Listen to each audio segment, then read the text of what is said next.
Thanks for checking out the Real Estate Today podcast. Right now, we're going to discuss needed repairs in a transaction. I'm Bob Nelson, real estate investment broker with Pacwest Real Estate Investments. And I'm Marcia Edwards, residential broker with Windermere Real Estate. We've been talking about due diligence and how we really want a buyer to understand what they're purchasing and what they're procuring, because at the time of the purchase, the die is cast for the time of sale. You're going to deal with what's there during your ownership, or you're going to sell it with that encumbrance on it. So understand the property. Let's talk now. Let's say you've taken a look in your time frames. Contractually, you've had this window of time, and you've discovered things that, in your opinion, impact the value, and you may not have written the offer at that price point if you had known that prior to your due diligence. In some instances, it can only reasonably be cured in the mind of the buyer with a price adjustment. But an experienced broker understands that there's more than just price involved in a transaction. And certainly there's probably going to be some give or take, or if the seller has something, they've got 10 offers and you happen to be number one, and you attempt to make some kind of an adjustment, they're just going to say, okay, Sonny, step aside next, and you have no opportunity to make any form of adjustments, kind of take it or leave it. Just this week, I went pending sale on a listing I have in the Ferry Street Bridge area. They went and got their inspections quickly, which we appreciated, and then they asked for carpet replacement in the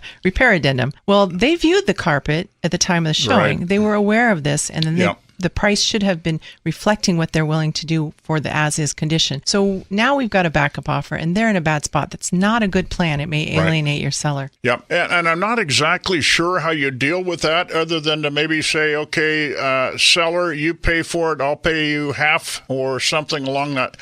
Restated, don't place the entire burden upon the other side, unless, of course, it is a defect where you simply state, if this isn't fixed or corrected, I'm out of here. And then you let the seller understand that, and let the seller decide if they want to lose the transaction or make some form of concession and keep it together and moving.